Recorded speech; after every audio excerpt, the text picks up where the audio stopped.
Well, Grand Bahama has always been a difficult arena for the Progressive Liberal Party. But what we've tried to do is to say to all of our partisans here is that notwithstanding the fact that we lost the seats in the general election, that we have a responsibility to keep in touch with those who are our supporters and who we call people of goodwill. There is a general story which the Progressive Liberal Party presents to the public about what its principles are and its views are about the direction of the country. We think that that is broadly based enough to convince the voters of Grand Bahama that we are the best people to carry the project forward. And that's the case we'll put in every constituency. So each branch in Grand Bahama has been instructed to keep their meetings going, to make sure that they continue doing door to door, because we're confident that when the general election is called and the question is actually put to voters and they look at the record of what we've done for the country and for Grand Bahama over the 5-year period, that they'll be convinced that we're the right party to choose for Grand Bahama. So you would call that sort of moderate confidence, you would call that cautiously optimistic. People have their marching orders, and I'm here to try and ensure that they continue to carry out those orders with aplomb. How do you feel about those members of parliament who are now holding those seats, especially for East Grand Bahama, their performance since your government has taken office? Well, they have a lot to answer for because of their dereliction of duty when they were in office. And we have a responsibility, of course, to help the people of Grand Bahama across the board, regardless of who represents the seat. They've tried, their individual representatives have tried to take responsibility for the things that have been done since the last general election. But it should be clear to the people of Grand Bahama that that is something that was executed by the government in its Progressive Liberal Party character, not in the character of the Free National Movement. So they can claim all the credit they want. But we are serving the Bahamian people generally, as I said, regardless of who the member of parliament is, and that's put down to PLP. Mm-hmm. So essentially, they're benefiting as a result of the PLP being in government. Well, I don't blame them. They're you're a member of parliament, so you take your credit where you can. But the story is not correct if that's what they're trying to sell. The fact is, it's the PLP that's doing it. We met many defaults. We've had to clean up a lot of work which they left undone. They didn't do the appropriate due diligence. And this is a story all around. I'm just addressing this morning the issue of road construction, for example, in North Long Island and in South Andros.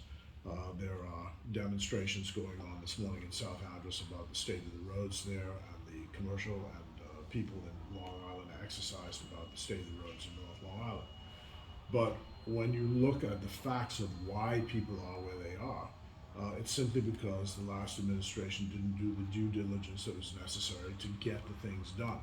And unfortunately, with the way government works, it takes a long time to disentangle some of the mistakes that are made. And people are impatient, I understand that, but we're going to work on these issues. And that's why we're saying to the general public that, look, we need a second term, because ships of state move slowly. If you want to stop it, a ship in the ocean takes a long time once you cut the engine off before it actually starts moving. And then to get it cranked up again also takes a long time. So you need 2 terms really to show how you can execute your vision and get your job done. And that's the case we'll be making all around come 2026. I think that's something we spoke about the last time that we met, that it's difficult for a government to accomplish what it intends to accomplish within 5 years. And you put forth the case that it will take more than 5 years to accomplish what the government's agenda is for any country. Particularly for Grand Bahama, which has been, the entire Bahamas, which has been back and forth over the past several years. How beneficial is it now if they were to change government in 2026? Well, what we know is the history of going back and forth since 1997 or 2002 is that as soon as a new administration comes in, you have the F&Ms stop, review, and cancel. So whatever the PLP does, they just stop it. And one of the things I think about is the straw market project. So the straw market project, when we left office in 2007, it had started, they came along, canceled it. The cancellation ruined the finances of so many people. It was done arbitrarily. They didn't care what the result was. And then they redesigned the straw market and gave it to somebody else. But it took almost 3 or 4 years for them to get back to doing it again.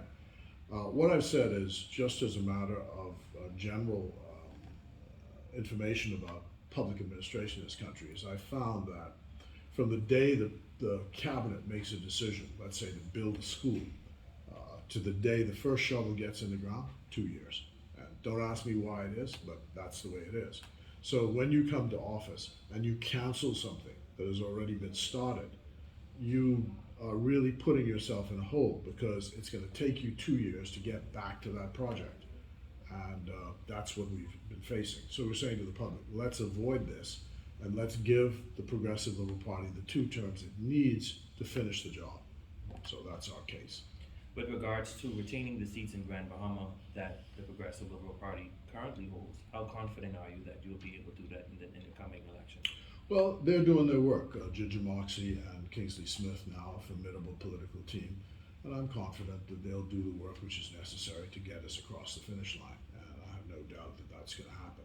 I think they're both hard workers, they both have great ideas, and they have the support of the government. One of the critical issues, of course, is the question of what happens to Grand Bahama Port Authority. It hasn't been doing its job to promote investment in this island, so this island's been lagging behind other islands in their GDP growth. Investment that you see here that's coming now is largely the work of the government, and again, we need to make a decision on what happens with them, because and even if it isn't this year, the thing runs out within 30 years, so I won't be around. I'll be near 100 years old if I'm lucky to live that long, but certainly people like yourself have to figure out what happens in 30 years when this falls away. What direction do you want this island to have? And in order for that to happen, you have to make some decisions, or we all have to make some decisions today. This is like when China took over Hong Kong from the British. You're integrating the free port that you now know into the more general Commonwealth of the Bahamas. So how's that going to look? What are the things the government is going to have to be taken care of in 30 years' time, even if a decision is not taken this year to buy out the Grand Bahama Port Authority? So the discussion about what happens is crucial, is key, and we keep trying to say to people in Grand Bahama that they must have faith in the future of this island, not to abandon it, not to tell their children, don't come back home, but in fact, come back home and make a stab at trying to make it go here. A friend of mine was just saying, if an American citizen who'd been to jail, came here and saw pine trees in the Barrens and thought that he could make a fortune, and did as a result of being here, there's no reason why this generation of Bahamians can't do the same thing. This is a great place. It's got all the infrastructure. I don't understand why young Bahamians in Nassau don't come here and invest here and build their future here. All of those are things that the Progressive Liberal Party is trying to beat the drum on, to give confidence to people that this is a place that has a great future. Purchasing the Port Authority, is that still the intent of the government? And if so, what is the relationship at this point? We know that there's been some hold up. When we last spoke to the Prime Minister, he said that they've been focusing on the by-election and opening of the complex, and once that is done, they will now go back to the table to meet with the Port Authority. What is the negotiations like Well, now? as I understand it, there are various offers on the table, and they're being considered. I know he hasn't given up on the idea, and it may take some more public posturing, but the fact is the project is going forward. It has to be returned fully to the Bahamian public, whether it's 30 years from now or this year. But what we do need, of course, is the support of the people of Grand Bahama that things here have to change, because the mathematics, the empirical data shows you that the place is lagging behind the rest of the Bahamas. And the question is, why is that so? The fact is, an agreement was signed in 1955. It hasn't brought to this day the benefits which it should for the Bahamian public, and we need to to keep going to try and reform that process. How do you respond to those Grand Bahamians who are not confident in or sold on the idea of the government taking sole ownership of the city of Freeport? Well, whether they like it or not, it's going to become a Bahamian city in 30 years anyway. So, I mean, it's that's what you call kind of idle question to ask. The fact is, it's going to become a Bahamian city.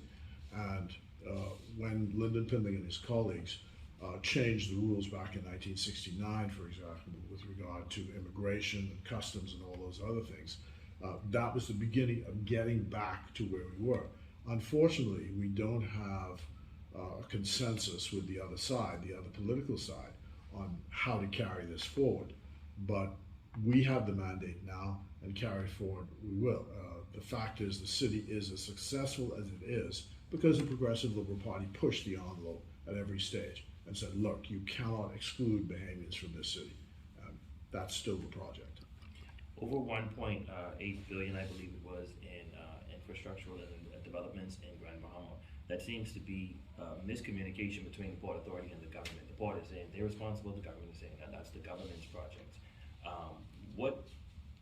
What is the problem there that people can't seem to, that the government and the Port Authority can't seem to agree on as it relates to who's bringing these infrastructural investments on Grand Bahama? Well, we don't need to agree with them. The facts are clear. They didn't do it. The government brought the projects. Now, they can say whatever they want to say, but the facts are conclusively clear that it's the government who did it. I mean, what we have is a record of abandonment. The airport was abandoned. The hotel was abandoned. It speaks for itself. Res ipsa loquitur. It speaks for itself. There's no further explanation required. And what you try to do is to avoid the acrimony of a back and forth. But the government's position, as espoused by the Prime Minister, is quite clear. There's an offer on the table. That offer needs to be accepted, and then we move forward. That's the direction it's going to go in. Okay, great. Moving on to clearance for the airport. We know that Westerners are now taking their route internationally. What needs to happen now for Grand Bahama to have pre-clearance again? This is a difficult question. The Americans have said it's not coming back, no matter what you do. We take the position that once the airport facility is properly built and constructed, we will be lobbying to get it returned. So in our lexicon, never is a word we don't use. What is, again, demonstrably clear is that there was a dereliction in duty in not fixing the existing terminal that was flooded out. Just put it back to where it was, and the U.S. would have been here. They expected to have been out for about 2 years. They would have brought the people back in within 2 years. With our failure to do that, and I put this down to Minnis and his administration again, the fact is that we lost the budget allocation, which was in the U.S. budget for this, and so we are where we are. So we'll be working as soon as we can get this airport issue up and going and fixed to make sure the pre-clearance comes back. But they've told us that they think it's unlikely, but And finally, recently in the papers, the leader of the opposition has been hammering down on the government with regards to the Freedom of Information Act and saying that the Davis administration is being lackadaisical in bringing forth that act, and the Prime Minister has said that it's not his priority at this moment. What is your response to that? We oppose this Freedom of Information Act idea. The FNM has this view. They've passed something called Fiscal Responsibility Act, the Procurement Act, Freedom of Information Act. All of these things really have nothing to do with people's ordinary lives. I mean, this is just a bunch of public relations, accounting procedures, and confusing activity with action. So what the Prime Minister is saying, yeah, we got Freedom of Information Act, we'll get to it. If you want information, you want any information from the Ministry of Foreign Affairs, you can come get it. There's no issue with information being disclosed in this country. So the issue right now is high prices. What are we going to do about the high prices in the country? That's an issue. The issue is how are we going to stop these young men from killing one another every day? I mean, that's an issue. Freedom of information, I don't think so. You know, that's basically my view about this.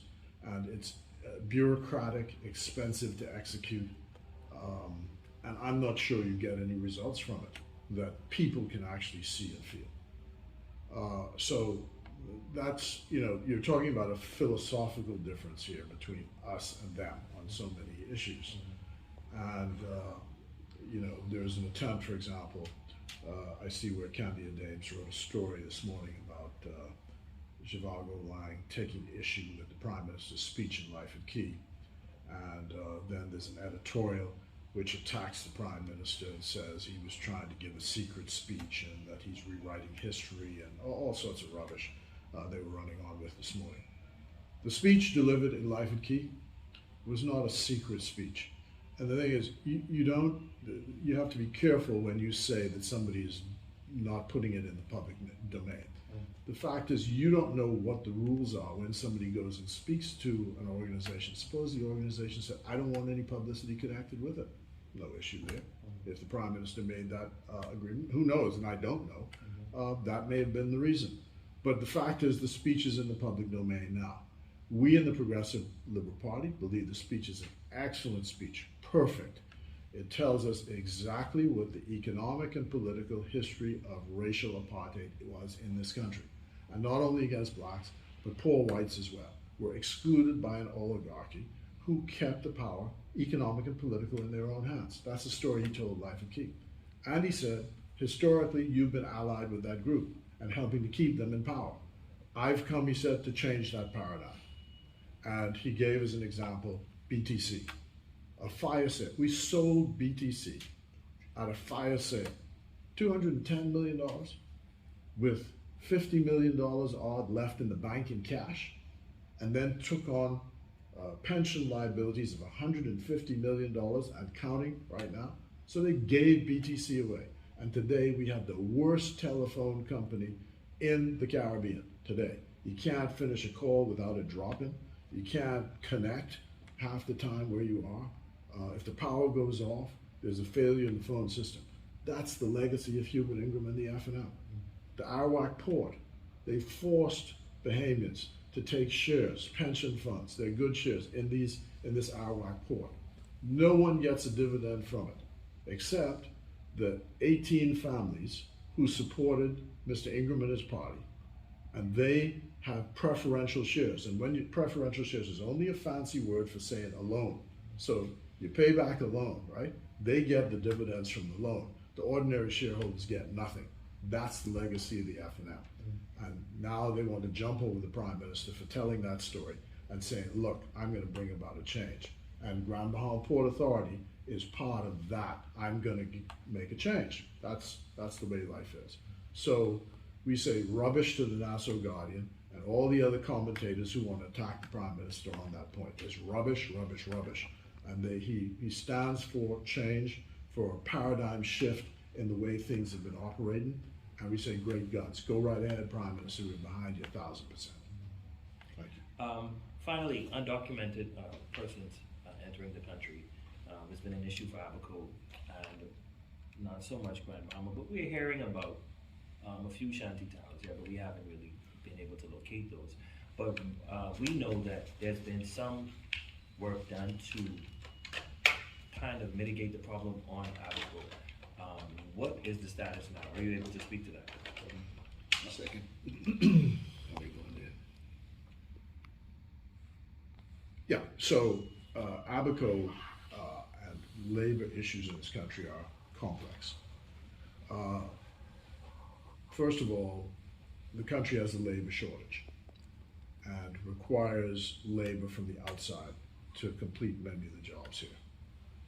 The population of the Bahamas is either at replacement level or just below replacement level. So its rate of natural increase is in fact declining. This has all kinds of implications for national insurance, for pensions, and all the rest of it. If you go on construction sites, you can't find workers. So you have to bring in workers from the outside. Now, we are not unusual in that fact. The fact is, if you go to UAE, the population of UAE citizens to workers from the outside is something like 3 to 1. But no issue. You need workers to get the country going. The problem we have here is that there's a lack of understanding or recognition on this, and people are emotionally upset about what they see as a group of people trying to take over the country. I assure you, no one can take this country over unless behaviors allow it. There are rules in place. Immigration works. It does its work. Left to me, the Department of Immigration would be 3 times the size it is, because I think a lot of work needs to be done. So Bahamians have to have confidence in their country and the fact that this is their country and nobody can take it away from them. In the meantime, there's law enforcement, and immigration officers, police officers, customs, defense force, the prison officers have a duty and a job to carry out, and that's to make sure that the borders are safe and secure. And in the main, they're doing that. We had a tough time last year with the situation in Haiti. It appears there's been a lull in that because of the enforcement procedures here and our work with the Americans. So people ought to understand, again, the nature of the country. You can raise the alarm when you see a particular thing happening which is wrong, and people should not sell out their country, but protect the country. So that's my general answer to that. Thank you. That's all I need. Anything else you want to add? No, I'm good, and thank you. Well, the people of Grand Bahama, thank you very much for your continued support, the government, and we'll continue to be here and stay in touch with our supporters and people